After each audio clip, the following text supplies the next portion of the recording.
بسم الله الرحمن الرحيم أَمَّنْ خَلَقَ السَّمَاوَاتِ وَالْأَرْضَ وَأَنزَلَ لَكُم مِّنَ السَّمَاءِ مَاءً فَأَنبَتْنَا بِهِ حَدَائِقَ ذَاتَ بَهْجَةٍ مَّا كَانَ لَكُمْ أَن تُنبِتُوا شَجَرَهَا أَإِلَٰهٌ مَّعَ اللَّهِ بَلْ هُمْ قَوْمٌ يَعْدِلُونَ أَمَّنْ جَعَلَ الْأَرْضَ قَرَارًا وَجَعَلَ خِلَالَهَا أَنْهَارًا وَجَعَلَ لَهَا رَوَاسِيَ وَجَعَلَ بَيْنَ الْبَحْرَيْنِ حَاجِزًا أَإِلَٰهٌ مَّعَ اللَّهِ بَلْ أَكْثَرُهُمْ لَا يَعْلَمُونَ أَمَّن يُجِيبُ الْمُضْطَرَّ إِذَا دَعَاهُ وَيَكْشِفُ السُّوءَ وَيَجْعَلُكُمْ خُلَفَاءَ الْأَرْضِ أَإِلَٰهٌ مَّعَ اللَّهِ قَلِيلًا مَّا تَذَكَّرُونَ أَمَّن يَهْدِيكُمْ فِي ظُلُمَاتِ الْبَرِّ وَالْبَحْرِ وَمَن يُرْسِلُ الرِّيَاحَ بُشْرًا بَيْنَ يَدَيْ رَحْمَتِهِ أَإِلَٰهٌ مَّعَ اللَّهِ تَعَالَى اللَّهُ عَمَّا يُشْرِكُونَ أَمَّن يَبْدَأُ الْخَلْقَ ثُمَّ يُعِيدُهُ وَمَن يَرْزُقُكُم مِّنَ السَّمَاءِ وَالْأَرْضِ أَإِلَٰهٌ مَّعَ اللَّهِ قُلْ هَاتُوا بُرْهَانَكُمْ إِن كُنتُمْ صَادِقِينَ قُل لَّا يَعْلَمُ مَن فِي السَّمَاوَاتِ وَالْأَرْضِ الْغَيْبَ إِلَّا اللَّهُ وَمَا يَشْعُرُونَ أَيَّانَ يُبْعَثُونَ بَلِ ادَّارَكَ عِلْمُهُمْ فِي الْآخِرَةِ بَلْ هُمْ فِي شَكٍّ مِّنْهَا بَلْ هُمْ مِنْهَا عَمُونَ۔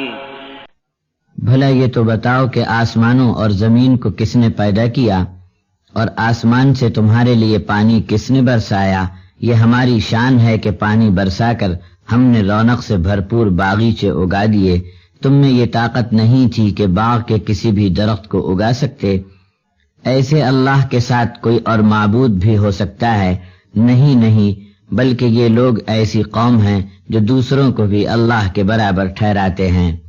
یہ تو بتاؤ کہ زمین کو ٹھہرنے کے لائق بنا کر قرار کس نے عطا کیا، اور اس کے بیچ میں نہریں ندیاں جاری فرما دیں، اور زمین میں پہاڑوں کے لنگر ڈال کر زمین کو ڈاواں ڈول ہونے سے بچا لیا، اور دو سمندروں کے بیچ آڑ ڈال دی۔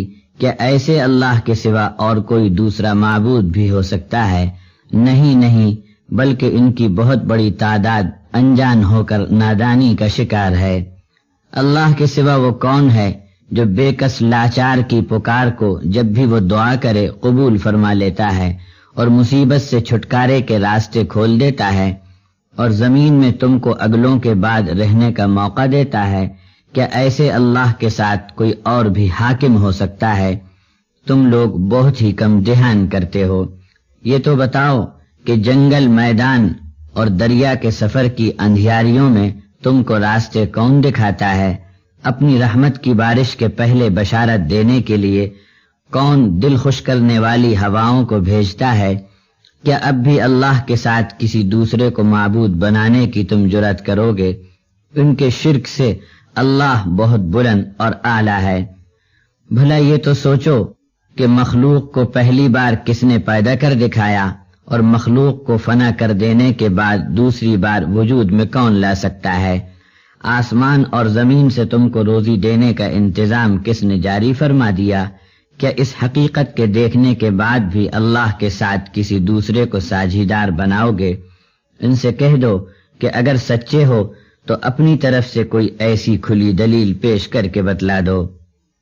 آپ فرما دیجئے کہ آسمانوں اور زمین میں جو کوئی بھی ہے، غیب کی بات اللہ کے سوا کسی کو نہیں معلوم، اور ان میں سے کسی کو نہیں معلوم کہ موت کے بعد ان کو کب زندہ کیا جائے گا، کیونکہ آخرت کے دن کے بارے میں ان کے علم کی دھجیاں بکھر چکی ہیں، بلکہ بہت سے لوگ تو حساب کے دن کے بارے میں شک میں پڑ کر اندھے بنے پھرتے ہیں۔